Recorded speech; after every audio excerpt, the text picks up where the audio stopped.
program was transcribed from an earlier network broadcast. What's the name? John Hancock. What's the program? Point Sublime.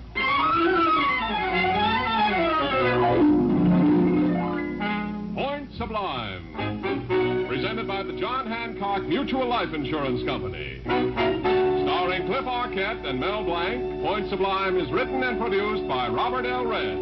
Point Sublime.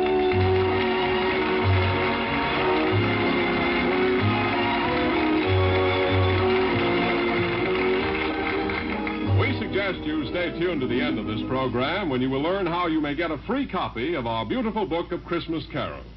Now, meet your John Hancock agent. Friends, I know a fellow who carries an umbrella every day, rain or shine. Now, maybe that's carrying caution just a bit too far. But what about the emergency your family might have to face if, by any chance, your support should be withdrawn? Well, making sure in advance that your loved ones will be able to get along without hardship is one of the jobs a sound life insurance program can do. Out of its 85 years of practical experience, the John Hancock Mutual Life Insurance Company has developed a simple readjustment plan that costs you little and yet gives you complete assurance that your family's future is secure. And it's a plan that's well within your means, as your local John Hancock agent will be glad to explain. You'll find that his life insurance recommendations are specially fitted to your needs and your income. Just say the word, and your friendly John Hancock agent will supply full information.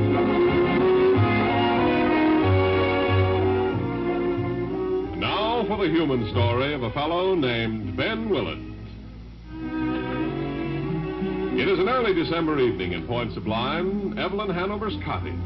Right now, Ben and Evie are sitting on the davenport in front of the fireplace in the softly lighted room and are leafing through a little Christmas gift catalog Ben brought with him. Now, look at this page, Evie. How'd you like a solid gold fountain pen set? Oh, please, Ben, that would be too expensive. Now, I've been trying for 2 weeks to get you to say what you'd like for Christmas this year.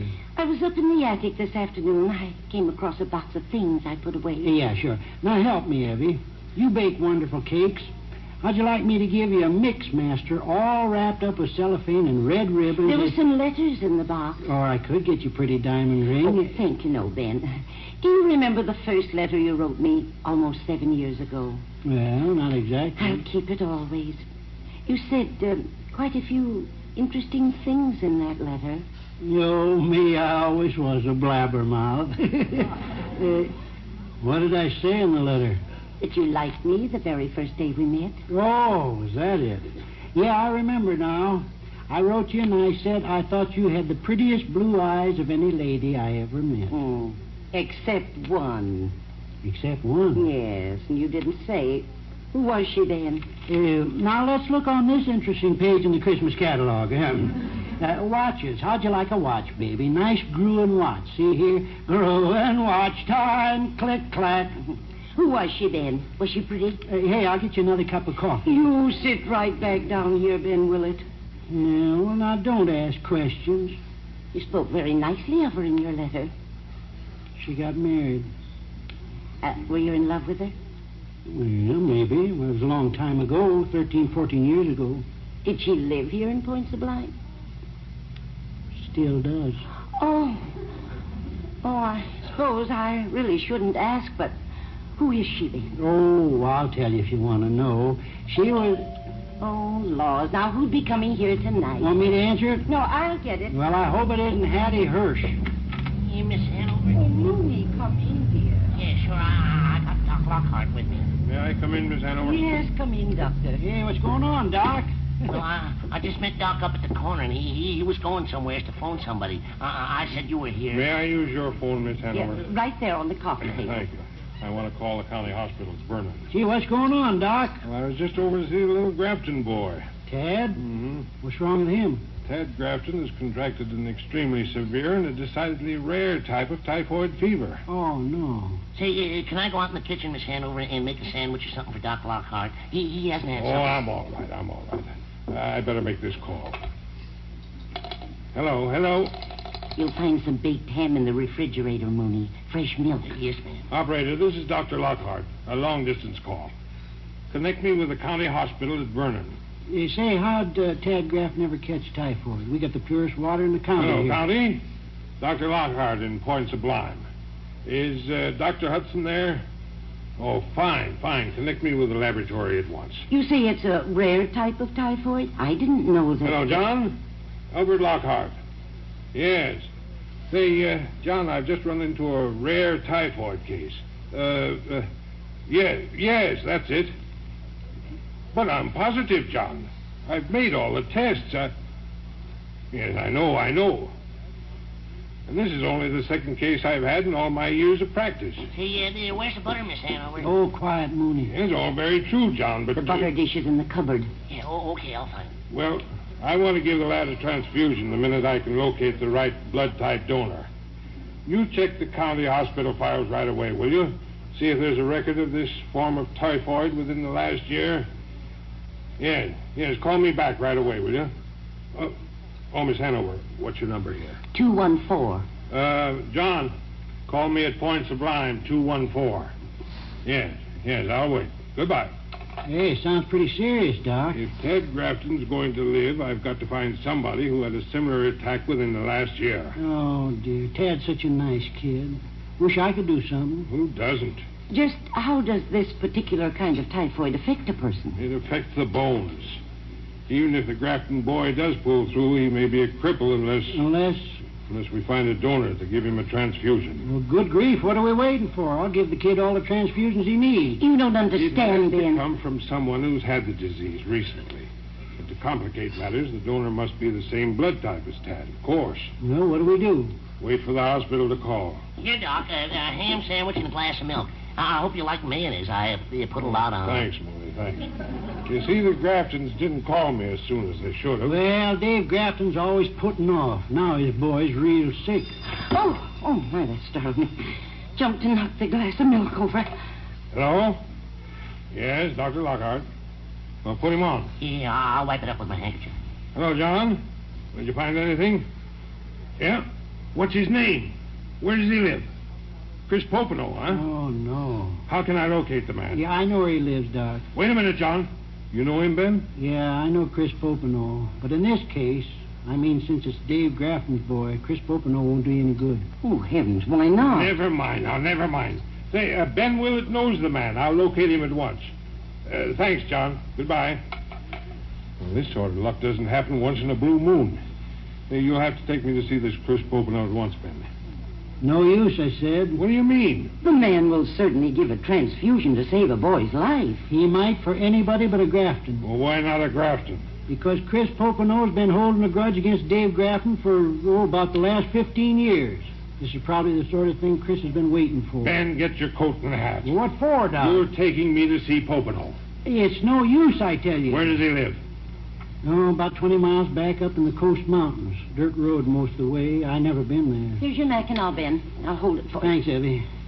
Chris has been living back in the hills by himself for years. Ever since, the time 14 years ago, David Grafton came along and stole Chris's bride-to-be right out from under his nose. Gracious. How does he live? Oh, Chris is a tanner. Tanner? Yeah, he makes a couple of trips a year out to Mountain Island, about 30 miles offshore here, to hunt antelope and wild goat. I don't care what he does. Come on, let's go, Ben. Well, Hey, you be careful when you get up there, Mr. Willett. now don't worry, Mooney. Hey, you want me to go? I could help out if there's a fight or something. No, Mooney. Come on, Ben, come on. Thanks for the use of your phone, Miss Yes, Hanover. Doctor, yes. Well, I'm sorry, Evie, didn't get your Christmas present picked out. Ben, do please be careful. Don't worry about Ben, Miss Hanover. When we get up there, I'll do the talking to Mr. Popenoe. I have no use for that kind of a man. Well, good night. Good night.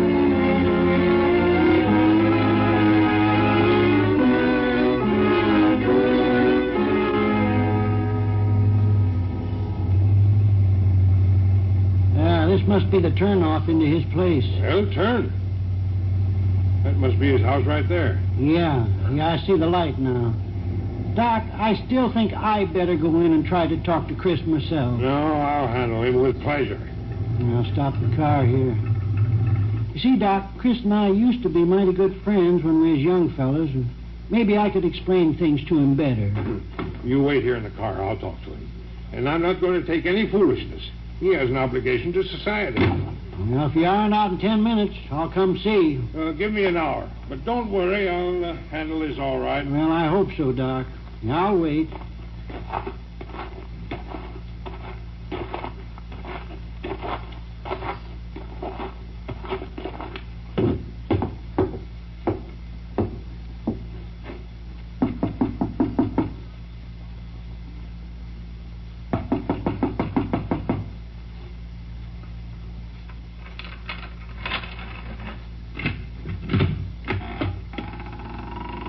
Who is it? Are you Chris Popenow? Yeah, what do you want? I'm Dr. Lockhart from down Point Sublime. I'm not sick. I don't want any doctors. Go away. Oh, no. You don't close this door in my face. I drove all the way up here to talk to you, and I'm going to do it. Now, come on, open up. I don't bother anybody. Why do you bother me? Not very hospitable, are you, Mr. Popenow? Well, it's cold outside. I'll just close this door. Hey, what's that odor I smell in here? It's terrible. I like it. Oh, I see. Comes from those large wooden tubs over there, huh? Yeah. Tannic acid, sumac. Used for what? To tan animal hides. Well, the question. Animal hides, huh? Oh, the ones you shoot out on Mountain Island? How do you know so much about me? I know many things about you, Mr. Popenow. What do you want? You want a doctor? Well, can't you see this medical bag I have in my hand here? Oh. Say, did you have typhoid fever the early part of last year? Nearly died of it. Well, do you know what kind it was? Typhoid's all I know. Did it leave any after effects? Well, can't you see this right arm of mine? Oh. Can you straighten it out? No. Feels like the bones in the elbow grew solid. Mr. Popenow, I want you to save a boy's life. Me? There's a boy down in Point Sublime who may die unless you give him a blood transfusion. Well, why me? Well, it's hard to explain, but take my word for it. It has to come from someone who recently also suffered that particular kind of typhoid, and you're the man. Kid's gonna die, huh? Probably. How about it? Yeah. When do we do it? Tonight. I have a car waiting outside. I'm a fool, but all right. Oh, one thing first.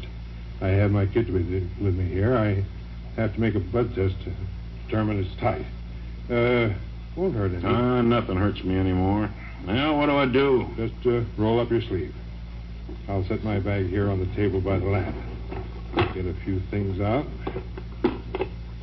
There. I don't know why I do this. There's my arm. Well, sit down on this chair by me here. Yeah. Get a glass slide, a little alcohol and a piece of cotton, hypodermic needle.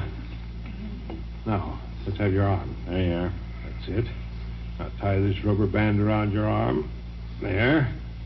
Now, as we say in my profession, this won't hurt a bit. Yeah, sure. Hold still. Yeah.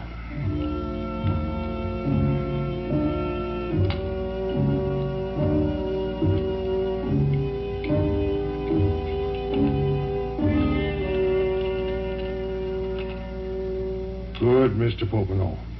As nearly as I can tell, you're the exact blood type. We'll save that boy yet. Yeah. Hey, I was just thinking of something.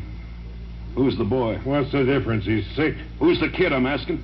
You'll come anyway, Popenow. Yeah, I thought so. It's Dave Grafton's kid, isn't it? Yes. Go on, get your coat. Oh, no, you don't. I nearly went to give my blood to save a Grafton. Popenow, you're coming with me. You don't understand this one, Doc, and I'm not going. I've been waiting for something like this for 14 years. Now it's better than I could have planned. I'm staying right here. Pull down your sleeve. Get your coat, I said. I've been waiting all this time, and now all I have to do is sit here in my own little shack and let it happen. Come on, Popenow. Get out, Doctor, get out before I throw you out. All right. I'll go, but I'll be back later tonight. Oh, yeah? Yes. I'll go to town. But I'll be back with enough help to persuade you to save Ted Grafton from dying. Get out. Get out!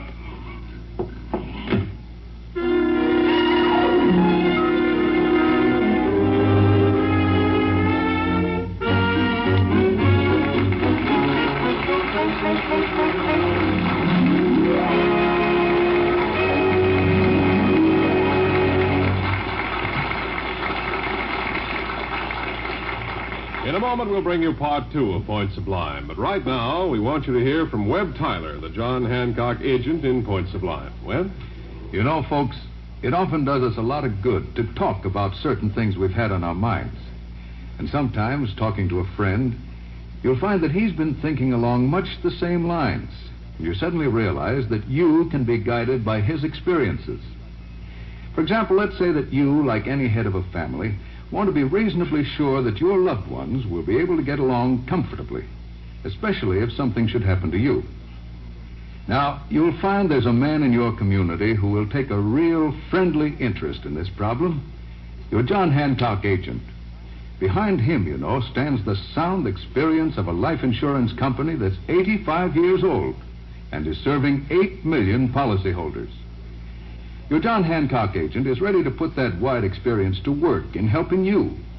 It reveals, among other things, that without your support, your loved ones would most likely need at least as much as your annual earnings to tide them over the first difficult year or so.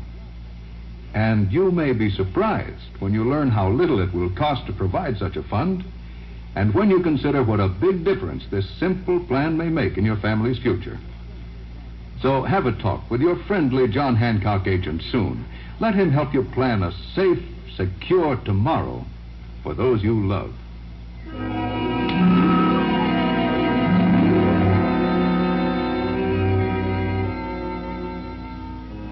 Now, part 2 of Point Sublime. It is almost 7 o'clock the next morning.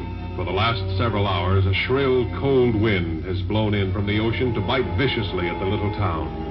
Ben Willett and August Moon are in the store drinking hot coffee they have just brewed on the electric plate back of the counter. Any more cream, Mr. Willett? No, thanks, Mooney. Gee, I wish I'd hear from Doc Lockhart.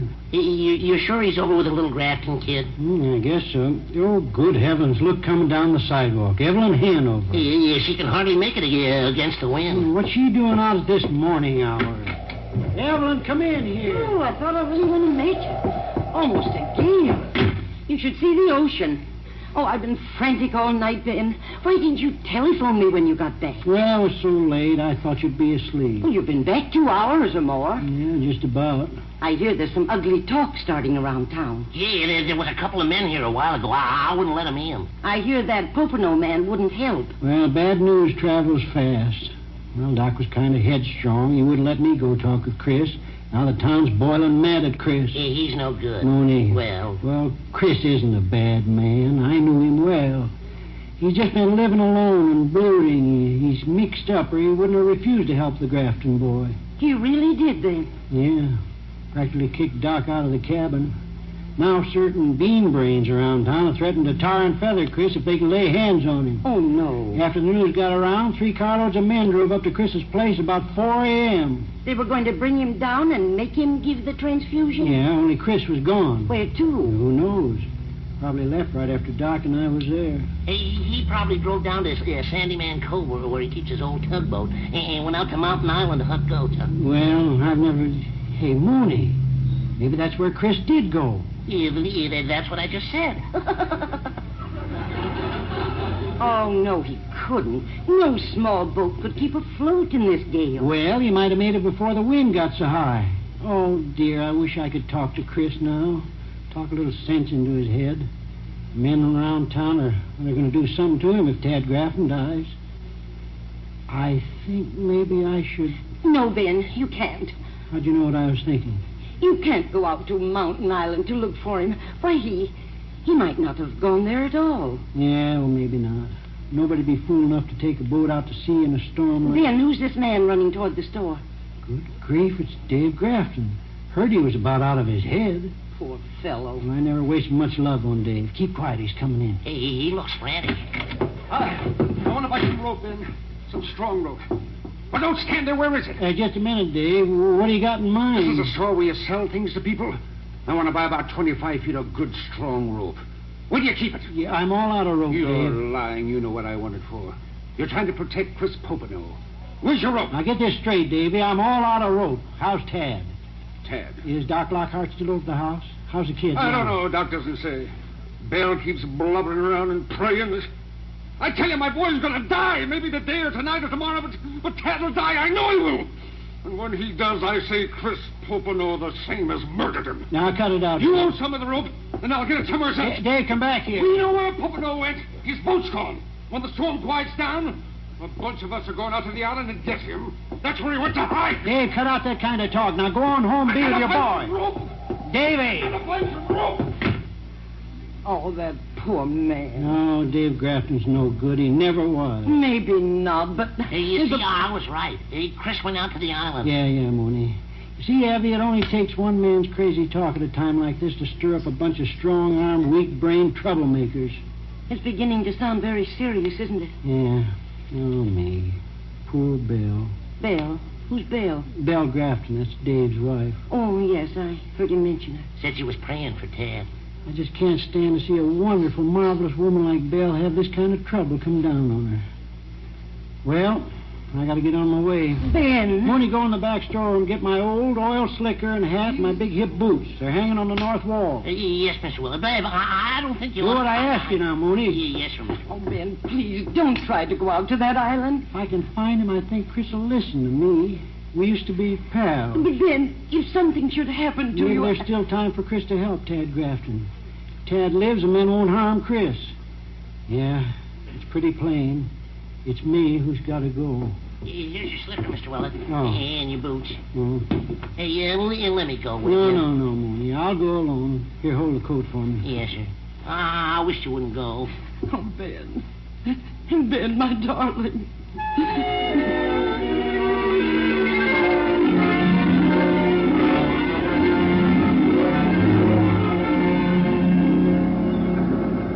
Herr Ben, we step in my shack and talk.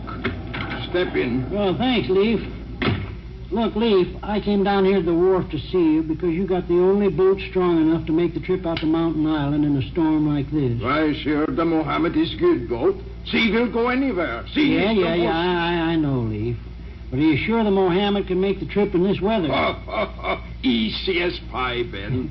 Leaf, you got more nerve and you got good sense. Yeah, when do we go to island? Right now. No time to waste. The Mohammed's got to go to Mountain Island, but fast.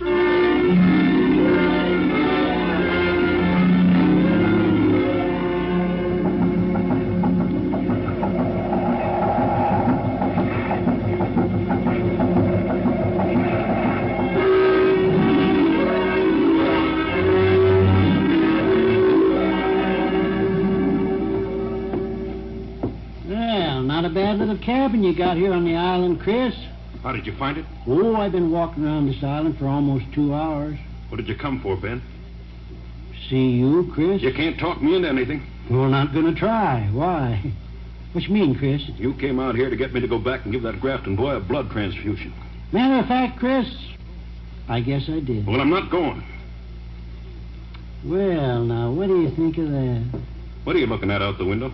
Built your cabin right where you could always have a good look at it when you came out here, huh, Chris? I don't know what you're talking about.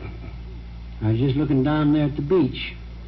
Picnic Rock. I never look at it anymore. Well, maybe you ought to. Have yourself some mighty nice recollections. Picnic Rock. Well, so what do you know? Guess I'd almost forgotten about it. Don't talk, Benny, don't talk. Well, we as young fellas, Chris, sure used to do a lot of crazy things, didn't we? I suppose. Like when we'd load the girls in that little 2x4 boat I used to own and come over here to the island for outings. I put all that out of my mind a long time ago. Gee, old Picnic Rock. Remember, Belle gave it that name. Don't mention her. Oh, gosh. Remember, sometimes Belle would be your partner and sometimes she'd be I'm telling mine. you, Ben, don't mention her name. Don't mention her name. Still think about her, don't you, Chris? Even after all these 14 years. Well, what if I do? Chris, Belle made a mistake when she up and married Dave Grafton. Everybody knows that. I guess Belle most of all.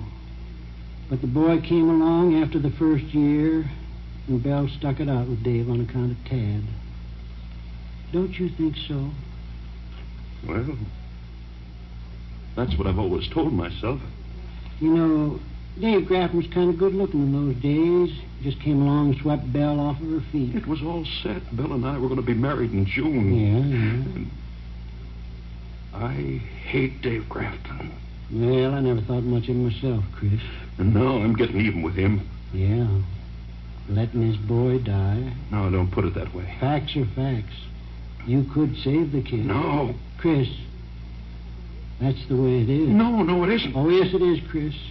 It's kind of second-hand murder you're committing. No. Right now, this very minute. Bet I'll go crazy if you keep talking this way.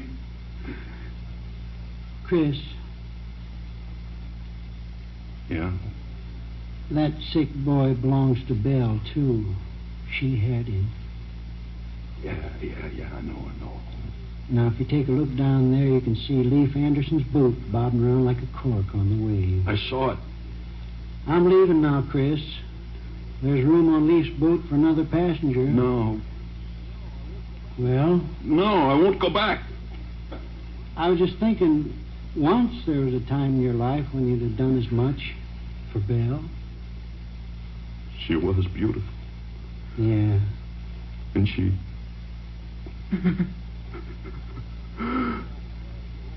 All right, Ben. I will. Oh, that's it, Chris. I knew you'd want to make it a little easier for Belle. She's put up with enough from Dave Graffin for 14 years. We gotta save her what little trouble we can. Hurry, Ben, hurry. I hope in God's name Leif's boat can get me back in time.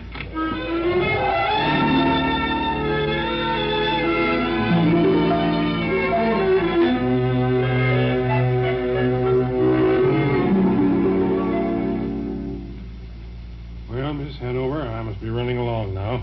I just dropped into your cottage to find out how much I owed you for those phone calls last night. I won't take a cent of it. Well, then next time you get the sniffles, call me, and I'll send you some pills.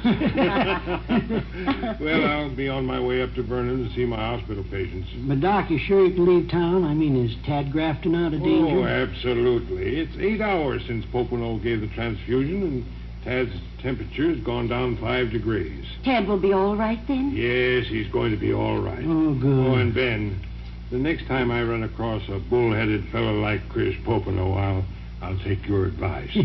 I'll let you do the talking. Yo, now, Doc, you're so tired you're talking silly. Well, goodbye, Miss Hanover. Goodbye, Doc. Yeah. Take it easy, Ben. Yeah, see you. See you around town.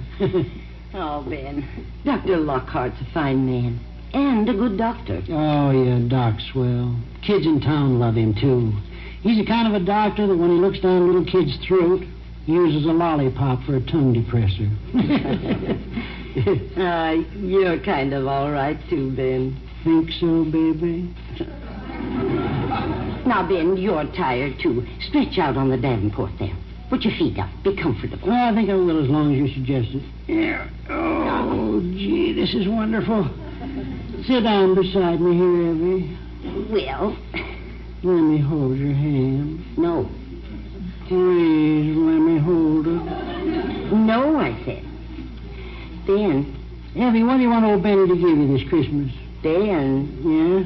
Gee, the fireplace is nice. When you were younger, I'll bet you were a gay blade. No, I was real sharp. What are you getting at, Evie? You remember that first letter you wrote me? The one I told you about last night? Oh, yeah, letter. The girl you mentioned in it. The only lady you ever cared for before I moved to town. What do you want for Christmas, baby? During those last hectic 24 hours, who were you the most concerned about? Concerned about? Well, the sick kid, Tad Grafton, of course. Ben, Yeah? take my hand. Sure. Gee, you got such a nice soft hand, honey. Now, tell me the truth. Evie, you got some kind of womanly intuition. Am I right? You really like her? Oh, now, Evie, can I help it if I used to be in love with Belle?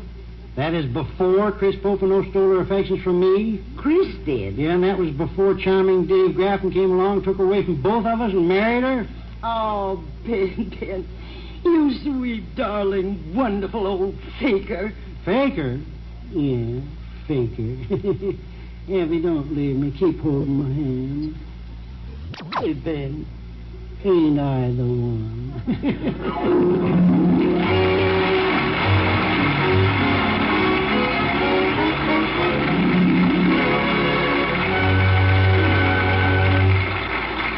Friends, let the beauty of Christmas carols enrich your holidays. As a season's greeting to all Point Sublime listeners, the John Hancock Mutual Life Insurance Company offers you a free booklet containing many favorite Christmas carols, both words and music, together with the story of Christmas carols since olden times.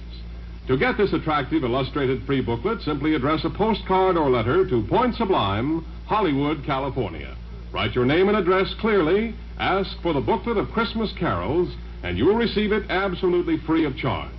Yes, that's all you need to do. Simply address your postcard or letter to Point Sublime, Hollywood, California, for your free copy of the booklet of Christmas carols. Why not send for this booklet now while it's on your mind? This is Art Gilmore saying next Monday night at this same time, tune in again to Point Sublime. And don't forget to send for your free booklet of Christmas carols. Good night. This program was transcribed from its earlier network release. Listen again next week, same time, same station for Point Sublime. This is ABC, the American Broadcasting Company. Transcribed from an earlier network broadcast. What's the name? John Hancock. What's the program? Point Sublime.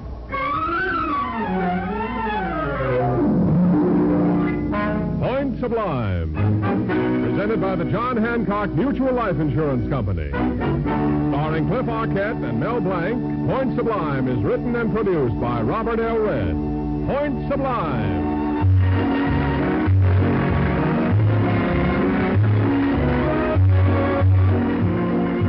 In just a moment, we'll bring you the human story of a fellow named Ben Willett. But first, meet your John Hancock agent. Christmas Eve, 85 years ago, on candlelit Beacon Hill in Boston, the first John Hancock policy was written on the life of its first agent. And on every Christmas Eve since, that simple act of faith has become increasingly significant, as life insurance does its part in making secure the spirit of Christmas which dwells in every happy home. With a humble sense of our great responsibility to help make the Christmas message all over America ring more true, the John Hancock Company wishes all of its policyholders and friends a very Merry Christmas.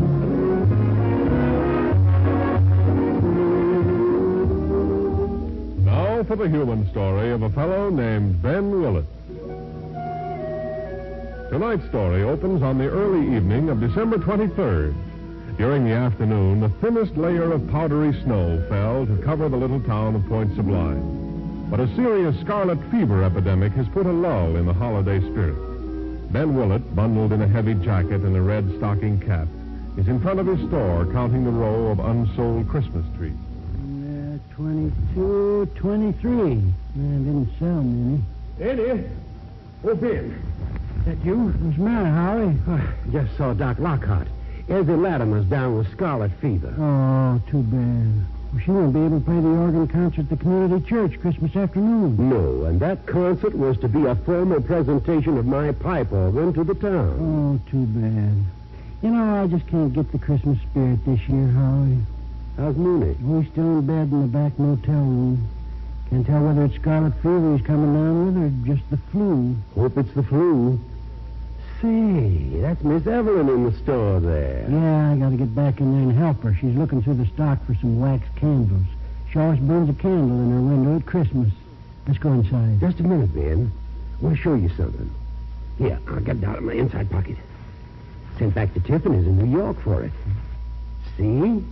My Christmas present for Evelyn. Why, doggone you, Howie McBriar. Platinum wristwatch set with diamonds. But I'm giving Evie a wristwatch. You are? Well, certainly. I bought it over there in Saul's jewelry store a month ago. Of course, it isn't platinum. It's just gold. It doesn't have diamonds on it. It's just plain. Well, maybe you can take yours back, Benny. Well, I'll do no such thing. You can take yours back or lose it or anything you want. Damon and Pythias. Well, we can't give her two watches, Ben. Maybe we ought to draw a straw. I'm giving Evie my watch. Hey, what's this old sedan just pulled up? Must be a tourist. That fellow ought to have an overcoat. Is this the store? Yeah, do something for you? You have a stove in there? A stove with an oven? Sure, why? I've got 2 bricks in this flour sack. I want to reheat them. They're cold again. 2 bricks? Well, please, hurry. She's cold. It might be serious for her. Come on. Where's your stove? In the back. Oh, hello, Howie. How are you, Evelyn? Yeah, that way, mister. My poor wife's lying in the back seat of the car out there. We're trying to make it to Bakersfield in time. That's where her folks live. Well, who on earth was that, Howie? Don't know. He just drove up. Somebody must be sick. Said his wife. The phone. Yeah, I better answer it for Ben. You better, yes. Okay, I'll get it, Howie. Oh, all right. Evie, put your coat on. Get out to that car, stand in front. What? A woman in the back seat. What's wrong with her, Ben? Well, she needs to talk to another woman. Yes. Now, Evie, get out to the car. Yes, Ben, right away. Hello. Ben Willster, Monty, we got everything. Who? Oh, hello, Doc Lockhart. Yeah, Doc, what's up? Oh, is it necessary? You do? Yeah, well, I'll put a notice on my bulletin board outside the store right away. Yeah, goodbye, Doc. Oh, dear. What's wrong, Benny? Scarlet fever's worse. County health officer just ordered Doc Lockhart to close up the town. Really? Oh, then we couldn't have dedicated my new organ Christmas afternoon anyway. Ben, Howie, come out here. The woman's in terrible pain. What's the matter with her? Oh, don't be so dumb, Howie. She's expecting a baby. Oh? Well, I'll get a husband. Mister? Come on, Ben. Yes, Evie. Poor thing, she's so cold. Now, we'll put her in the front motel cabin. I doubt if they have any money. Well, who cares? Quiet. Here. Hello in here. Where's my husband? He'll be right out. Mr. Willett is putting you in one of his motel cabins. But we can't afford it. It's snowing again. You simply can't drive home tonight. No, I suppose not. Here, let me help you out. Take my arm. Easy now. Easy. You're very good people. And up the path here. Cabin number 1. Up these 2 steps. Yeah, that's it. Evie, I better go call Doc Lockhart and tell him come right over. Yes, Ben, hurry. Here, let me help you off with your coat, Mrs. I don't know your name. Madge. Mrs. Raines. Mrs. Oliver Raines. You may have heard of my husband's name in the past.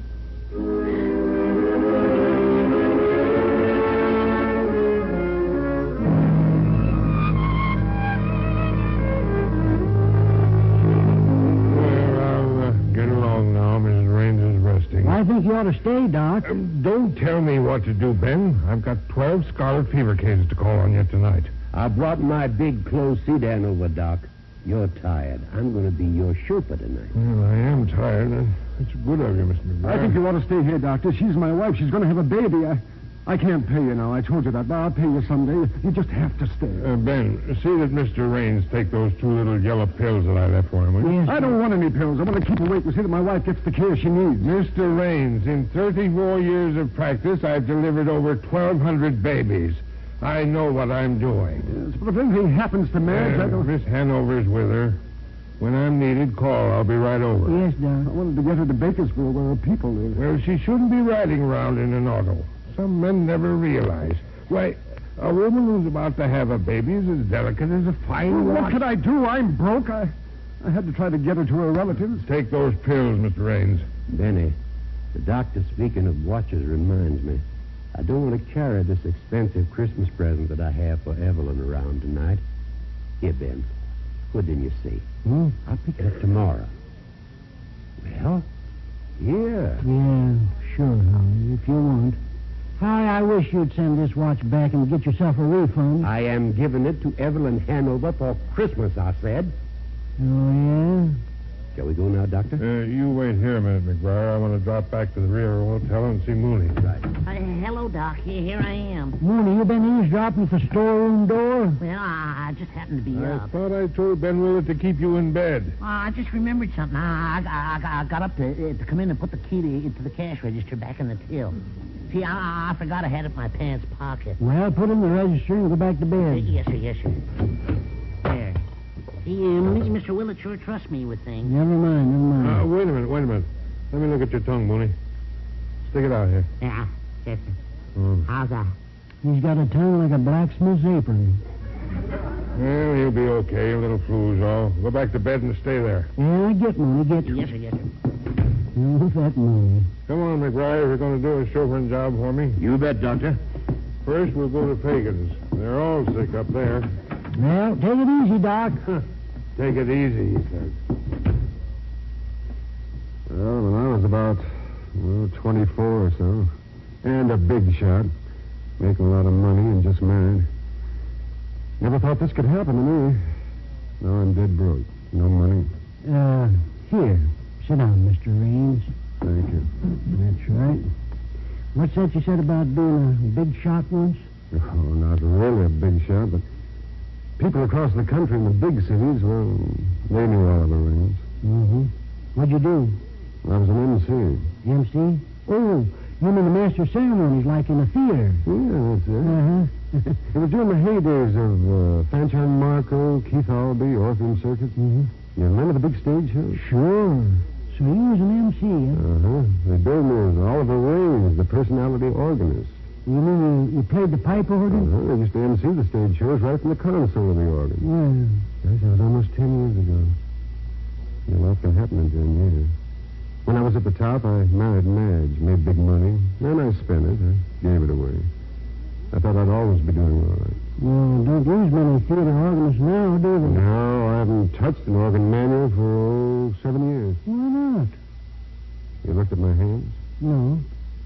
Take a look at them. Oh. Coarse, knotted. See this middle finger on my left hand? Yeah, crooked, bent up. What happened? Working as a day laborer, a timber fell. Tendon in this finger was crushed. Oh. No, I'll never play the organ again. It's the holiday season. I'm pretty busy here in my store. Say, I'll hire you as a clerk till after the first of the year. Oh, no, that's charity. You don't need help. Well, now, wait a minute. You think I can run a big establishment like this all alone during the holidays? Everybody's buying and bringing stuff back? Either I hire you or I hire somebody else. How about it? Well, okay. Good. Come on, let's look around. Now, most everything has a price marked right on it. Anybody comes in to buy something and says, charge it, well, I guess you just have to charge it. Yeah. Here, now look here. What? It's my cash register. You know how to run a cash register, don't you? Well, I suppose. Well, now this is the no sale button. And then there's buttons for groceries, hardware, dry goods, one for miscellaneous. Do you check your cash during the day? Huh? I said you check your... Oh, gosh, I almost forgot. Cut this little package here. Howie asked me to put it in the safe. And don't want to bother to open the safe now. Yeah, just put it here in the receipt drawer here. Will it fit? I think so. Small. Yeah, it fits. And I'll put it in the safe later tonight. It's a platinum watch my rival has given my girlfriend. Huh. As he burned me up. There. Now, you see, canned goods are all up here. The bread. That's right. Oh, Aaron Saw. Danny, my boy. Hello, Aaron. What are you doing around so late tonight? Oh, tonight I'm all excited. There's nobody in the store, isn't there? No, nobody but Mr. Raines here. Mr. Raines, meet Aaron Saw. Oh, it's a pleasure. Ben, could I show you a little surprise I've just made in my jewelry store? What you got, Aaron? Only tonight I finally got the engraving finished. Look. Well, let's see. Oh, little silver plate. Solid silver, Ben. It's a gift to the people. You know what it is? Here, read what I engraved on it. Yeah. This pipe organ donated to the community of Point Sublime by Howard J. McBriar, Christmas 1947. Yeah. Oh, that's beautiful engraving, Aaron. Thank you. Well, what you going to do with it? Well, it's going to be my little Christmas present to the community this year. Mm-hmm. I'll go over tomorrow and tack it onto the console of that pipe organ the good Mr. McBriar gave our little town. Oh, it's very nice, Aaron. Of course, you didn't know Howie McBriar sent back east to New York to buy a watch for a certain lady. I mean, he didn't buy it here in town at your store. So, Beth, does everybody in town buy groceries from you? Well... Ben, please. What is it, Ellie? It's time to call Dr. Lockhart. Oh, what's that? Does my wife feel all right? Oh, I think the baby will be here soon, Mr. Raines. A baby? Ben, call the doctor. Get him right over. Yeah. I'll be right away. Well, the baby is coming? Operator. A baby, huh? Wonderful. Operator Ben Willis. Locate Doc Lockhart for me fast. Yeah, I'll wait. One man gives a great pipe organ to the town. Somebody else gives a little silver nameplate. People give watches and presents. Yeah. No, Doc, Ben. Yeah, come right over. Yeah, okay. But some woman... He'll be right over. Good. Some wonderful woman is giving her husband a child for a Christmas present. What a gift. For Christmas, a baby.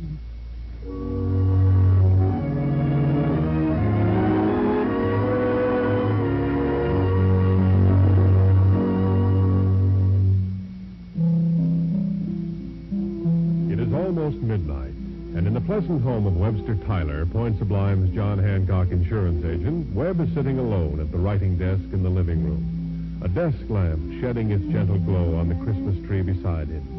And on the page of the letter he is writing to his beloved wife, Helen, Webb is saying, Helen, my darling, it's Christmas time again. There are many things I'd like to say to you. I'll try to set a few of them down tonight. First, I love you, Helen. And I adore the wonderful kids you've given us. You're doing a fine job of bringing them up. And I know they'll turn out the way we hope. Christmas time is the time for presents. I kind of splurged this year. 2 presents for you. When you read this, you will have seen your car. I wanted to buy you a new 1947 model, but, well, they're a little expensive. So I got you the 42 Ford and had them polish it within an inch of its life. The second present you'll find in your top left-hand dresser drawer, tied up with a red ribbon and a piece of holly I snitched from Tom Ulrich's yard next door. If you think I'm a practical old fool for going overboard and signing up for it, for you and the kids, you're right. I am a practical old fool, but believe me, Helen, and I'm an insurance man who sold himself. That new policy I just took out to protect you and the boys may come in mighty handy some Christmas in the future. Some Christmas neither of us care to think about now. God bless you, Helen. Merry Christmas. Now I'll just sign it with a little flourish. With love, your husband, Webb.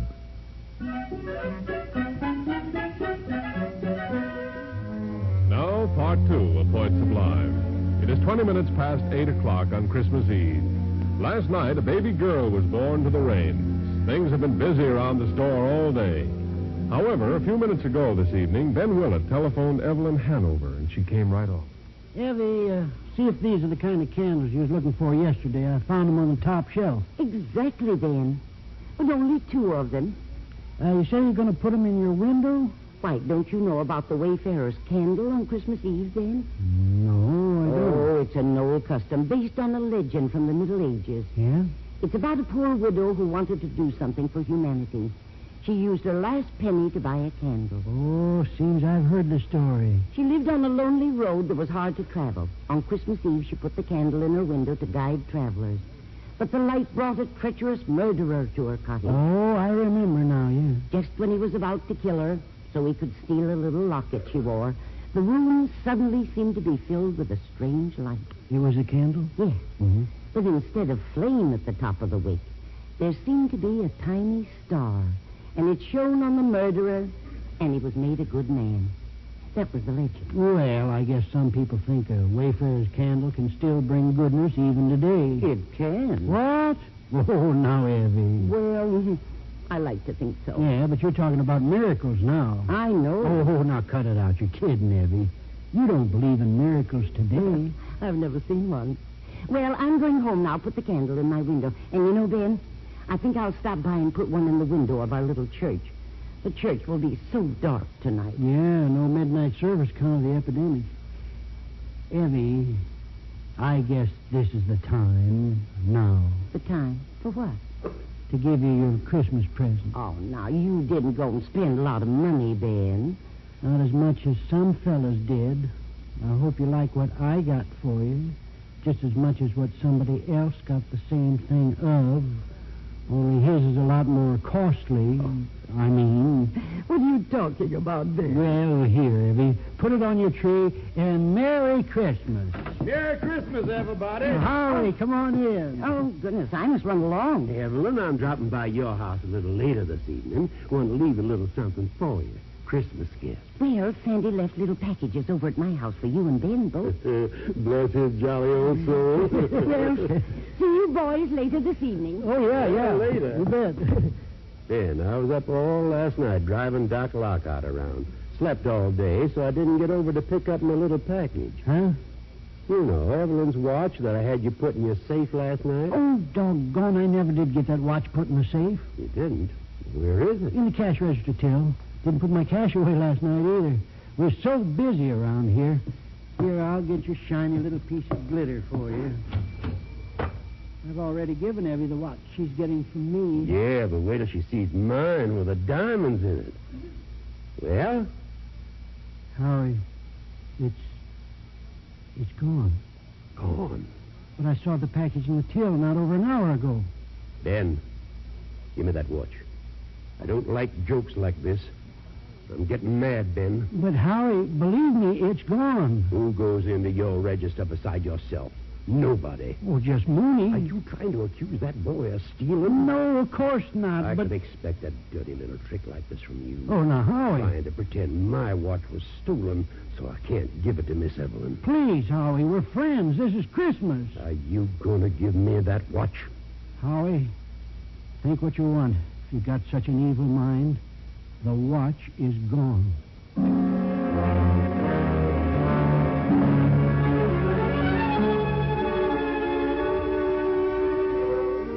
Oh, Madge, darling, I hated to tell you at a time like this, but we never had any secrets. You have to put the watch back, Olive.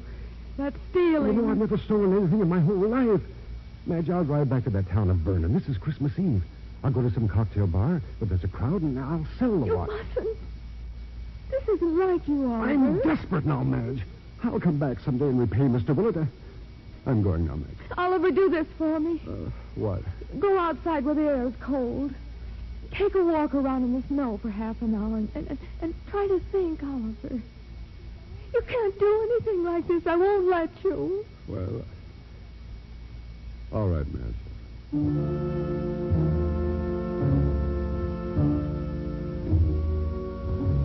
I'm a failure. I'm broke. I have to go sell this watch. I have to. I have to. What's this? It's a little church. They have a candle burning in the window. I wonder what kind of a church it is. It's difficult to see. Point Sublime Community Church. All denominations welcome. I keep looking over at that candle in the window. It burns so bright, and it's like a magnet. Oh, no, it's just my curiosity. I'll just go inside for a moment and see.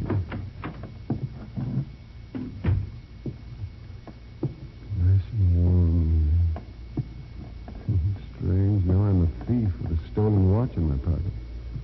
I'm standing here in church. That candle. It's flame. Sometimes it flickers. It seems like a tiny, brilliant star. I think I'll warm my hands of it. Here, I'll put this little package on the windowsill. Warm my hands. Ah, yes. It sends out such a warmth for one little candle. Well, what's this? I can't believe it. My hands. Oh, it's almost like some miracle. They're soft and smooth again. And my crooked finger. Oh, I can move it.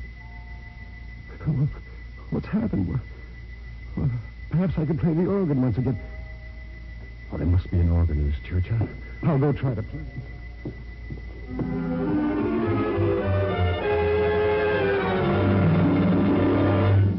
Ben, Howie, here you stand in my cottage on Christmas Eve, and you two have quarreled. I didn't think Ben would stoop so low. Oh, why try to convince him? And I just won't have you ask Mooney about such a thing. Yeah, I dread it.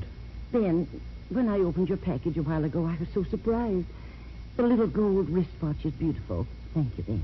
Yeah. The one I had for you was platinum, set with diamonds. I don't think I'd want a gift from you now, Howie. I don't know what to think. I'm going home. First, I'm stopping by the church. Worried about that candle you left burning there, Evie. Might catch on a curtain, start a fire. Oh, goodness, Ben, I'm going with you. I'll get my coat. I'm going over to the country club, have a highball, and go home and go to bed. You're coming with us, Howie. I want you boys to get this horrible misunderstanding straightened out tonight. Oh, all right. But I'll come along with you two. Let's go.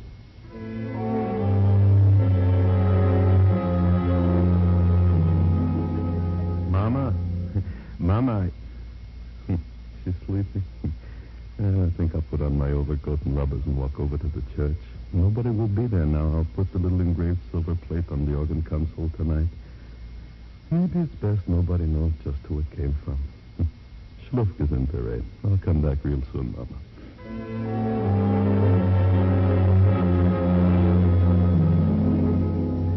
Oh, so many calls to make here tonight, so many people sick. I almost feel too tired to go on with my work. Huh. First Christmas Eve, I haven't gone to church. Maybe I'll just drop in now and sit alone and rest for a few minutes.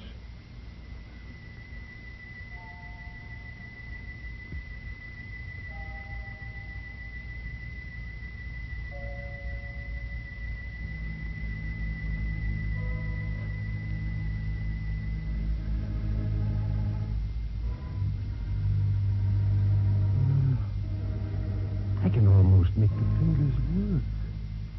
Let me see. Is this instrument a chrysoglide? Ah, yes. Here's the tablet.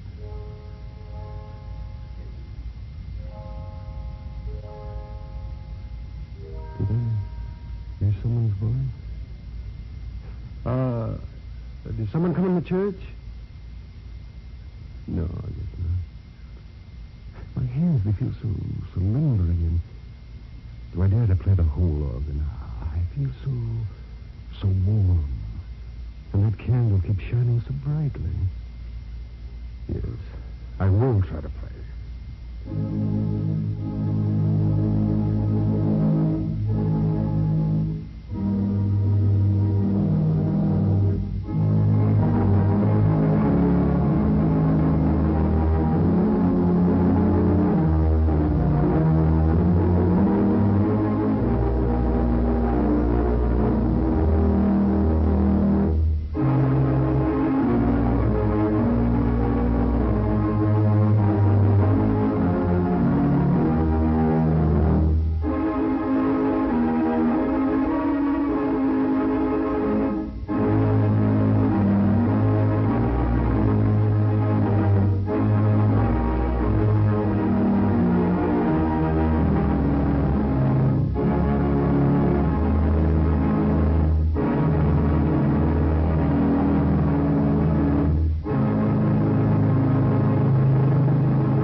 I can still play.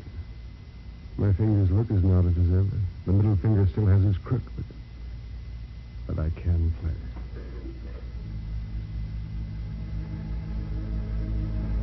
Such beautiful music. Ben, Yes, Howie. I was wrong. I know now. Please forgive me. Forgive me, Howie. Evelyn, you forgive me, too. If the watch is found, I'll send it back. Mr. Willett, What? in the seat right behind you. And what are you doing here, Mooney? You're supposed to stay in bed. Oh, I'm all bundled up. I feel good, Doc, honest. I just had to come over here, too. Gee, isn't the music pretty? Yeah. Mooney, kid, No, Ben, don't. No, Ben. Gee, what is it? Oh, the rain stopped playing. This music. The voices of angels singing down to us. He's heard us. Mr. Willett, Yes, Oliver. Back on the windowsill beside the candle, you'll find a little package. I was going... Never mind, Oliver. After I came in here, something happened to me. I don't know what. You see, Ben, just as I told you, it's a miracle. A modern miracle. The Wayfarer's candle. Strange. I seem to have a new strength to carry on with my work and seek tonight. Ben, maybe you'll play a little more in the West, huh? Yes, Aaron. Oliver, would you play just once more? Why, yes, and then I must get back to Madge. I have something to tell her. Yes, I'll play. Just once more. Who knows, maybe I'll never be able to play again after this night. It's all so very strange. Miracles are always strange.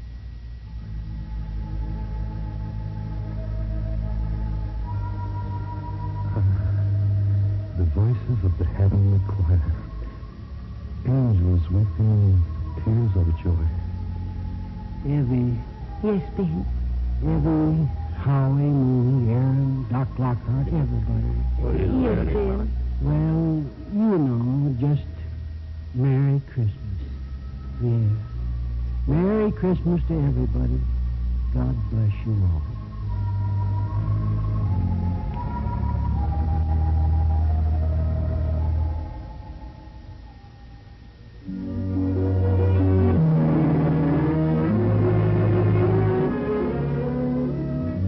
Tonight, John Hancock agents throughout America join with us in wishing to each of you and to your families a very Merry Christmas.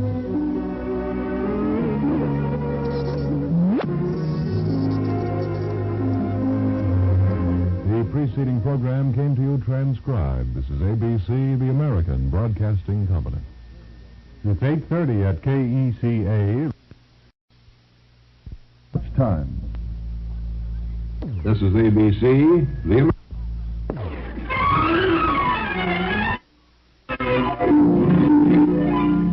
Point Sublime, starring Cliff Arquette and Mel Blanc, and written and produced by Robert L. Redd. Point Sublime.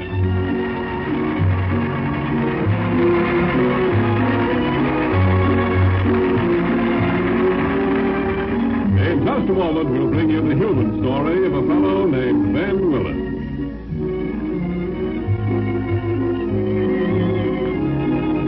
First, we'd like you to meet your John Hancock agent. Friends, there's a lot more to New Year's than just turning in your old calendar for a new one. There's a fresh start and a challenge to clear up some of those problems you've let slide. For instance, if you've been worrying about what would happen to your loved ones should anything happen to you, this is the time to settle that problem in a practical way. Now, your wife and children would surely need a year or more to readjust themselves if they should ever have to get along without your support.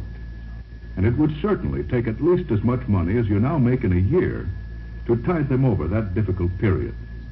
Now, that makes sense, doesn't it? And so does that John Hancock plan, which provides life insurance for just such an emergency. Ask your friendly John Hancock agent about it. You may be surprised when you learn how little it costs to provide for your loved ones. Remember, the man to help you with this mighty important problem is the John Hancock agent in your community. You'll find him a real friend in need.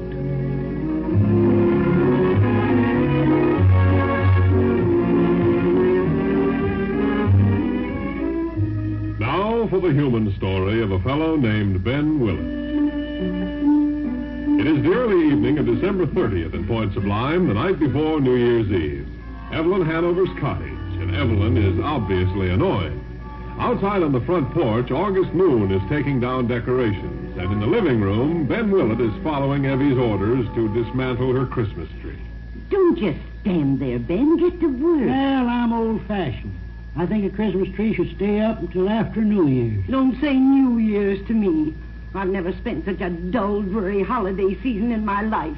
No parties, no anything. Well, there was an epidemic in town. Now, don't worry. We have a big date tomorrow night. New Year's Eve. Lots of fun. I'm taking you to the midnight movie frolic. Midnight movie. How simply thrilling. Well, they're going to have bingo. Not really. Sure, they're giving away a 99-piece China dinner set. Why not a 100-piece dinner set? The theater manager's clumsy. He dropped the gravy boat. You didn't like that one, huh, baby? I swear, Ben Willett. Sometimes I think you haven't the slightest idea how to entertain a lady. Now, hold on, Evie. 2 weeks before the holidays, I bought a brand new formal dress with a new look, and I haven't been given the opportunity to wear it once. Not once. Get up on that chair. Take the ornaments off my Christmas tree. Oh, I'm so cross. Now, wait a minute. Some of you women get spoiled. What's wrong with going to a midnight movie on New Year's Eve? Well, they're showing a brand new picture at the Sycamore Theater tomorrow night. Oh, yes? Such as which? The Scarlet Vessel. Never heard of it. Well, maybe it's called the Red Ship. The Red Ship? Who stars in it? I don't know, but it's based on the original writings of a man named Omer Khayyam. Are you sure? The Scarlet Vessel? The Red Ship? Oh, I remember now. It's the Ruby Yacht. Get up on that chair and take those tree ornaments off. Yeah, okay. Hey, I found this box out in your garage, Miss Hanover. Hey, will it do for the ornaments and stuff, huh? Oh, that's fine, Mooney. Yeah, set it on that table there, kid. Yes, sir, Mr. Willer. Won't you sit down, Mooney? Oh, gee, no thanks, Miss Hanover. I've been roller skating all afternoon, and I'm tired of sitting down. Oh, stop it, Mooney. You haven't been skating at all. Well, I gotta go. Mooney, why do you keep wrinkling up your forehead? You look silly doing that. Well, it's the cold weather, and my old sinus trouble is back. Oh, I'm sorry. Does it hurt much? Yeah, I got tantrums in my antrums. Where are you going, Mooney? I'm going over to my motel cabin. I'm staying in tonight. I'm going to write and thank everybody who sent me a Christmas present. Say, did I tell you I got a Christmas card from my cousin in Des Moines, Iowa? It came this morning. It was late. Yeah. If you're going to go, go. I'll see you later, huh? He's the cousin that sold the fire extinguishers and all kinds of stuff to put out fires. I am not interested. You got to take the tree down. He wrote a message on the back of the Christmas card. He just lost his job. I don't care what happened. He lost his job. How? The place he worked for burned down. Okay, kid. Good night, Mooney. Oh, that boy. Now, you've stalled long enough. Get up on that chair and take the tinsel star off the top of the tree first. I'm almost afraid to climb up. Heat rises to the ceiling. I might get the vapors. Well, if you won't, I will. Let me up on that chair. Now, wait a minute. Can't you see I'm starting? I'll roll my sleeves up. There. Two nice, brawny, bare arms ready to wreck your tree. You talk too much. Say, these tree light bulbs are hot. I better turn them off. No, leave them on, Ben. But they're awful hot. Just like little colored branding irons hanging on the branches around where I'm working. Leave them on, I say. You know what's wrong with this Christmas we've just had. What? Reach up and get that star down. Yes, ma'am. The trouble was us. You and me and Howie. No. It was. We didn't do a single thing, not one thing in the name of charity. And you mark my words, Ben Willett, we'll pay for it. Oh, don't be superstitious, Evie. We didn't take any baskets to the poor. We didn't visit one of my favorite and most deserving cares, the charity wards of the county hospital in Vernon. Ben! There, I got the star. Ben, look out, your arm. Oh, I burned my bare arm. Oh, Ben, you dropped my star ornament. Well, what about me? I burned my arm on that doggone red light there. Get the arnica salve, Evie. There's some butter. No, butter's too expensive. Get the arnica. Oh, hurry. This is probably one of your punishments for failing to do something for the charity patients at the Vernon County Hospital. No, it burns. Go get some arnica. You can just wait. Wait? You've made me wait all through the holidays. And now what do I get? A midnight movie for New Year's Eve. Get the arnica. Who's that? Oh, how should I know? A visitor. Get the arnica and then answer the door. No, I'll get the door first. Pick him up, sister. Oh! Don't move, kid. I want your jewels and gold. I have no gold. Ben, don't stand there like an idiot. Save me. This is a holdup. Yo, Howie, cut it out. Anybody'd know it was you. Howie, Howie, why did you do that? You scared me to death. Sorry, Evelyn. Just a gag. Well, come on in. Some gag pretending to be a gunman. Just wanted to give Evelyn a thrill. You heard about it, of course. Heard about what? You're kidding. You heard about it, Ben. I know what you're talking about, Howie. Oh, then my little practical joke didn't mean anything. Thought everybody knew. The whole town's buzzing about the sensation. About what? What's so sensational? Killer Meade passed through Point Sublime tonight. Who's Killer Meade? Why, the newspapers have had stories about him for 2 weeks. Oh, wait. You mean that St. Louis gangster who's supposed to have killed 5 people came through our town? Sure. Killer Meade. I'm scared. Yeah. About 6:30 tonight, he dropped into Alvin Green's barber shop just as Alvin was closing. Oh, dear. I'm going to bolt the windows. Alvin shaved him, and the killer gave Alvin a $20 tip and left. What'd Alvin do? Faded dead away. Alvin was scared of shaving Killer Meade, huh? That's not what scared him. What did? Well, so when Alvin came to, he said he had never had such a shock. He said Killer Meade looked enough like Ben Willett to be Ben's twin brother. Yeah, well, I guess, yeah. Killer Meade looks like me. That's what Alvin said. Oh, that's wonderful. Ben looks like a criminal. I do not. Killer Dilla Willett. Oh, shut up, Panhandle. Evie, will you or will you not get some arnica? Now, please, my arm. Yes, I suppose it does hurt you. I'll go get you some. Too bad you got burned, Benny. Which one? My favorite arm. The one I eat with. Want to see something, Benny? What? These. Place is practically sold out. My table is right next to the dance floor, reserved. See? 2 hunks of golden pasteboard to the grand opening of the new pink zebra room on top of the Hotel Vernon. New Year's Eve. How much? $22.50 a couple. Did you pay that for just 2 tickets? Well, certainly. I blew myself. I figured you haven't entertained Evelyn any during the holidays. Oh, I got a date with her for New Year's Eve. Yeah, but you got a date with her? Sure, midnight movie. Oh. Well, Evelyn's had a very dull holiday, Ben. Yeah? Give up your date with her. Let me take her to the pink zebra room. Definitely not. Ben? Yeah? Ben, I've got the hot pack with the arnica on it. Here, hold your arm out. It may burn at first. It'll serve you right. Now, don't put that hot thing on my arm. If you had any heart, you'd make a decent holiday donation to our county hospital in Vernon. Here. Well, Holly just paid $22.50 for the year. Oh, that's hot. Are you sure that you have a date with Ben tomorrow evening, Evelyn? Yes, I am. A date is a date. A bargain is a bargain. You tell him, Evie. Well, I'm sorry, Howard. I can't go with you. I have a date for a New Year's Eve midnight movie. Hold that hot pack on your arm, Ben Willett. Yes, ma'am. But now Ben will be laid up with his burned arm. Break your date with him and don't go with Killer Willett. Where do you get that stuff, Killer Willett? Evie, Killer Willett won't spend any money on his lady friend New Year's Eve. Who's Killer Willett? What? Well, who's Killer Willett? I am, sir. Is that a gun? Yeah. All I want to know is...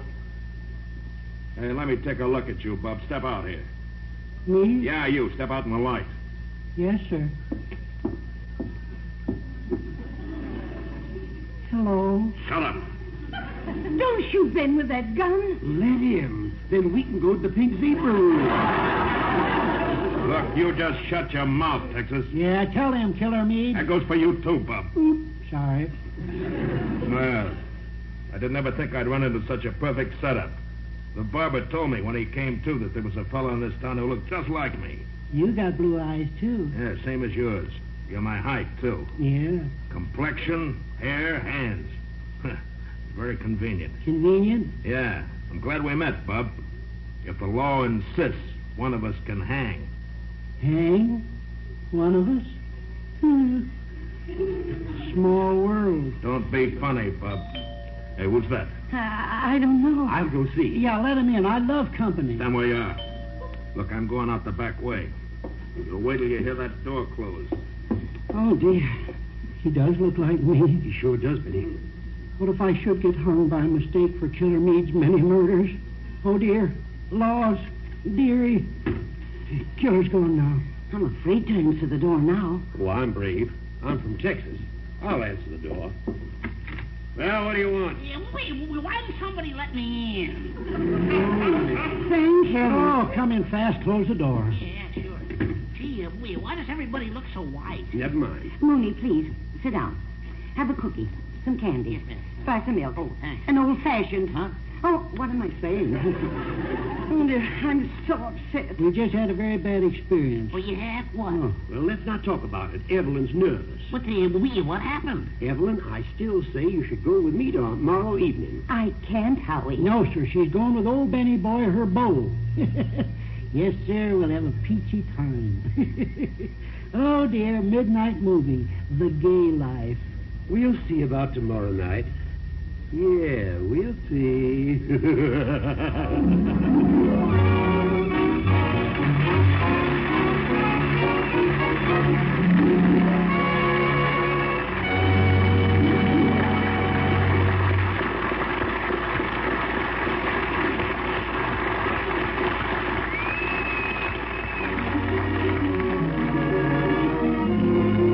In just a few moments, we'll bring you part 2 of Point Sublime.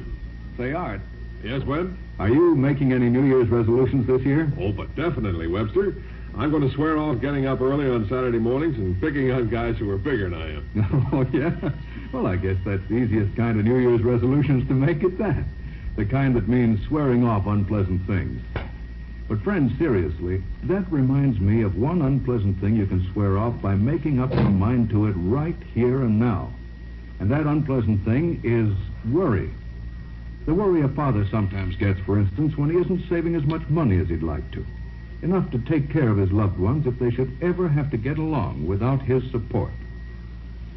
Why not ask your friendly John Hancock agent about the John Hancock Readjustment Plan that would provide your wife and children with the money they'd need? What a big difference it could make to the future of your loved ones. Remember, 1 out of every 9 people who carry life insurance in this country have placed it with the John Hancock Mutual Life Insurance Company. And their faith in John Hancock is your assurance of getting the right protection for your needs.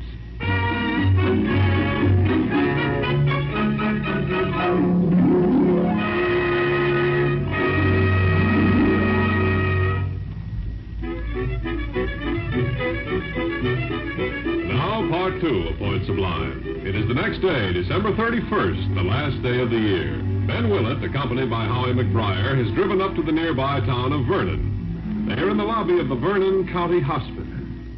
Yes, sir, Howie. Evelyn Hanover's right. This is my last chance to do a charitable deed this year. You're really giving our county hospital a check, Benny? Yep, positively. $22.50. Just the exact amount I might have spent foolishly going to the Pink Zebra Room tonight. Yeah. Wonder which office I go to make my donation. Benny, sometimes you don't treat Evelyn right. Oh, now, is that so? Dr. Kent, call surgery.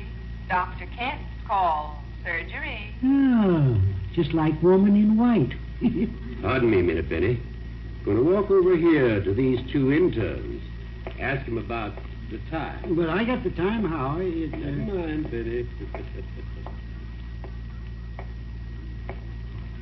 I guess you 2 interns are the ones the hospital superintendent said down here to meet me. What? Nobody sent us to meet anybody. We're male nurses. I'm from the sheriff's office.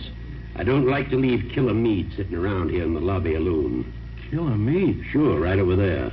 That's Killer Meade? Oh, yeah, I saw his picture in the paper. Yeah, the killer. What's he doing here in Vernon County Hospital? Bad bullet burn on his right forearm.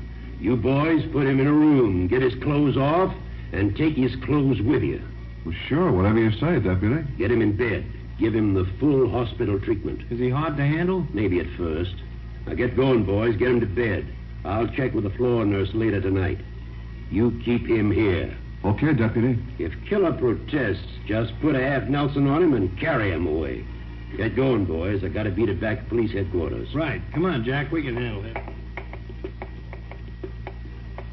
Hello. Hello. Stand up. Stand up? Yes, stand up. Hey, where'd my friend disappear to, Howie? Never mind. Come on, Killer. We're taking you. Killer? We know who you are. Don't pull anything funny. You're coming peacefully. You come one step closer to me, and I'll let you have it right where you live. Grab him, Mac. I gotta get hold of his feet. You monkeys, don't put me down or I said put me down or I'll... We'll take him down to room 304. It's the room with the padded walls and the bars on the window. Dr. Kent, call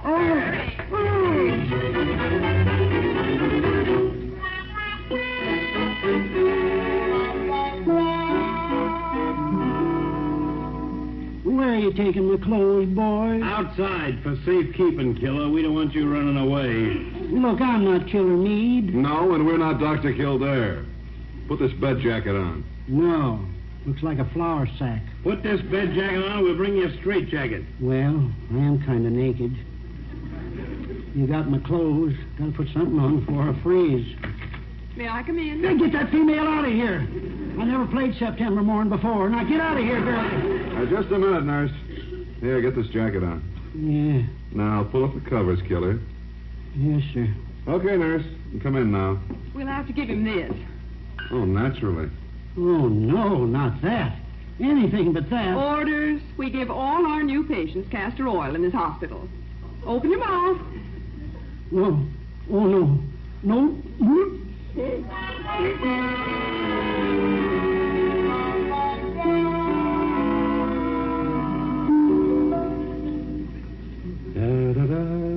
And now my best pearl studs for my dress shirt. I'll cut quite a figure with Evelyn tonight at the Pink Zebra Room. Yes, I got it for you, Mr. McBee. Oh, the carnation. Here. I went over to Mrs. Ingram's hothouse. The biggest white carnation she had in bloom. Wonderful. A beauty. Keep the change, Mooney. Oh, gee, thanks. The nickel.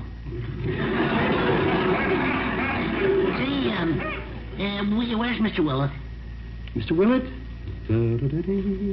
Put the carnation in my buttonhole. How do I look? It's like a man of distinction, huh?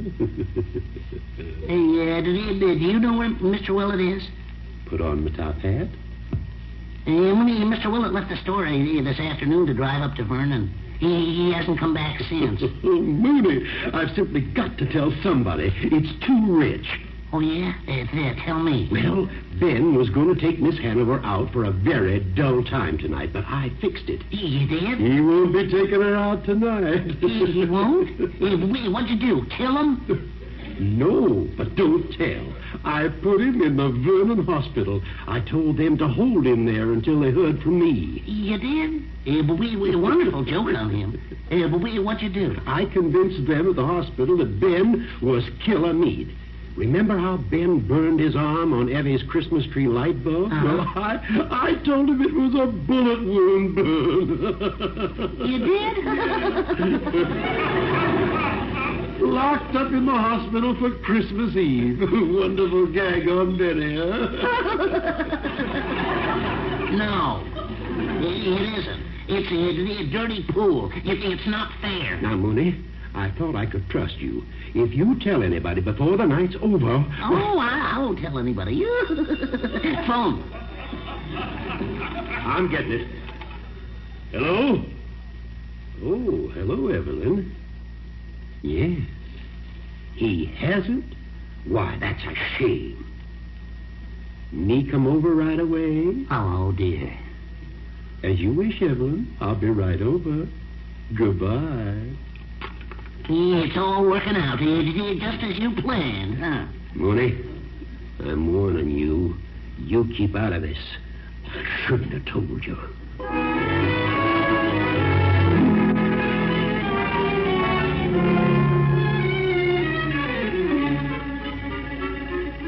I was never so mortified. Ben stood me up on New Year's Eve. You simply can't count on him. Look at me, all dressed up and no place to go. Well, we could still use my tickets for the grand opening of the Pink Zebra Room at the Vernon Hotel. Oh, Howie, I'd have to put on my new formal. Well, go put it on, Evelyn. The night's young. Let's live it up. Yes, let's live it up. I'll show that Ben Willett. Oh, Howie, you look so handsome tonight in your full dress suit and the white carnation in your buttonhole. Thank you, my dear. Hurry. Yes, I will. You sit down and read, or go out in the kitchen and mix yourself a holiday beverage. You'll find some Mission Orange in the icebox. I'll do that when I come back. I'm going over to the florist and get you a spray of orchids. Get beautiful, girl. Get beautiful. Tonight's our night. Da da da da da da da.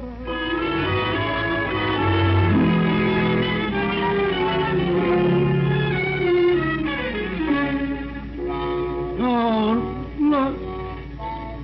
Nurse, you gotta help me. I will not help an enemy of society. Nurse, please. Killer Meade and I are just lookalikes. I'm Ben Willett. Oh, yeah? Well, I'm Princess Elizabeth. Now get back in bed. Oh, you gotta help me. You gotta let me out. I got a date tonight with my girlfriend. I'm late. It's almost 9:30.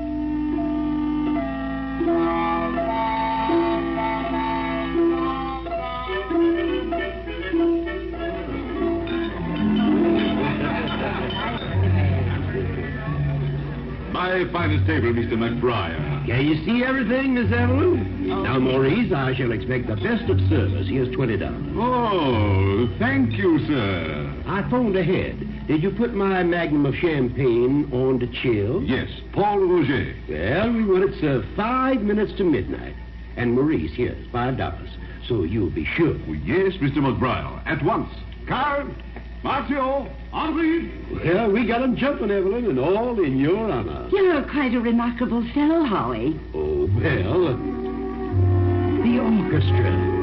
Come, Evelyn. We'll dance. Yes, let's. I love it.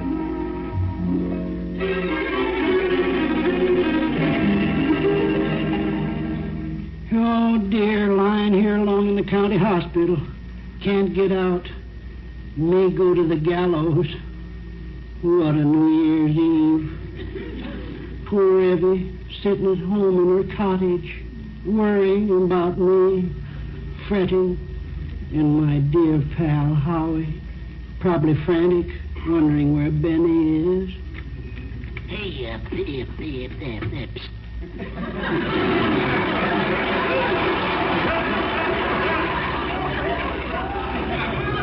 I tell you, I'm not Killer Meade. Now, shut up, Mr. Willett. Mooney, where'd you get that white uniform you're wearing? Do I look like a doctor? Kinda.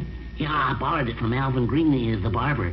It worked. Nobody recognized me. You mean you came right down the hall? Yeah, I just picked up a tray and I walked along. Importantly, they thought I was one of them. Well, what are you doing here? You come to see me, boy? Yeah, I brought you your silk bathrobe and your slippers. Oh, you did? Yeah, I got them stuffed under my barber shack. Oh, bless you, boy. How'd you know where I was? Well, Howie McBride told me everything. Oh, well, I knew my old pal Howie would... How'd he know? He did it. Huh? He had you put in here. He acted like a deputy sheriff. Had you confined so he could take Miss Hanover to a blowout at the Pink Zebra on top of the Vernon Hotel. And they're probably there right now having fun. Oh, now I see it all. Why, I'll fracture him. Take it easy, Killer. Give me my bathrobe. Yeah. Wait till Killer Willett gets his hands on Howie McBride. I'm going to the Pink Zebra room now. Yeah, and I'll be your gunman. I'll be your mob. Yeah, get me out of here. I'll give Howie and Evie the works. Lead the way, kid. And be quiet going down the halls. We gotta break out of here.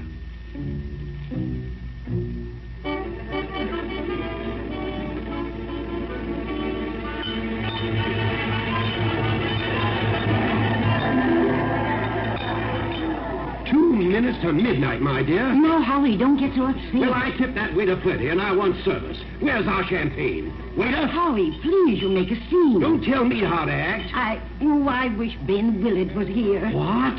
I mean... Yeah, there they are. You can't come here dressed in a bathrobe. Yeah. What's the excitement over there? Oh, some drunk, no doubt. Here's your champagne, sir. I was detained for a moment with an undesirable character. Well, get it open. Who's an undesirable character? Well, Evelyn. Ben Willett. Well, Howie. You got on a bathrobe. This is the Pink Zebra room. Yes, sir. I apologize. I tried to keep him out, but he... Hey, hello, Miss Hanover.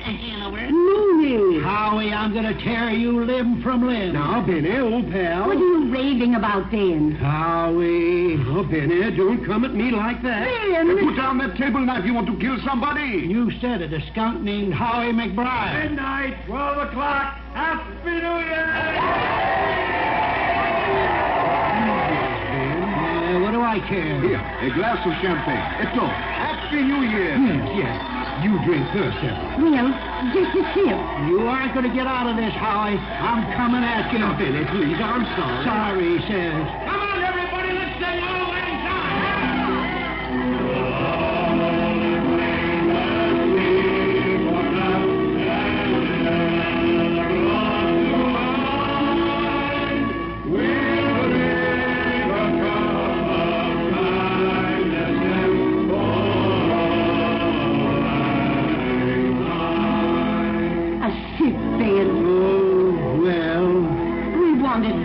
Tonight, Ben. I waited and waited. I said not over 5 minutes ago I wished you were with us. Oh, did you, baby?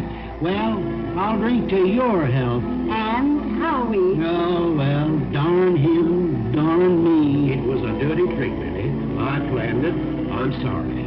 I'll go on home. You take over the party, Ben. No, Howie, you gotta stay. It was my fault, too. You taught me a lesson about how to treat women.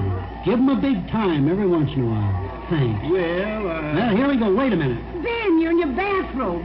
Get down off the table. Happy New Year, everybody. To your good health. Happy New Year. Happy New Year. Oh, wonderful. Here, Evie. Loving cup. Well, just a sip. That's good. Howie, old pal? Thanks for forgiving me, Billy. There. Here, Mooney. Mooney, here. Loving cup. New Year's Eve. Sip, Mooney. Yeah. It sends sparkles up my nose. But I don't care. I'm happy. I brought all my friends together again. Happy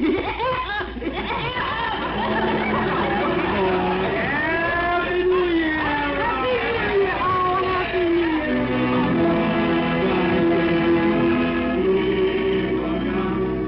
Oh, gosh, Evie. Ben, you darling. Ain't we the ones?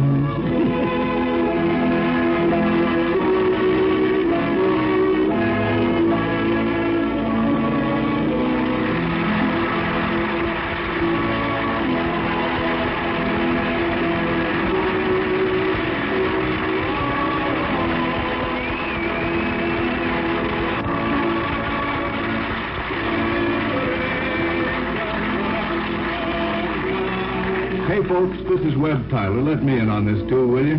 I've got a short message for all you Point Sublime listeners. A message from all of us associated with this program and from the John Hancock agents, too. Together, we join in wishing you a most happy and a very prosperous New Year.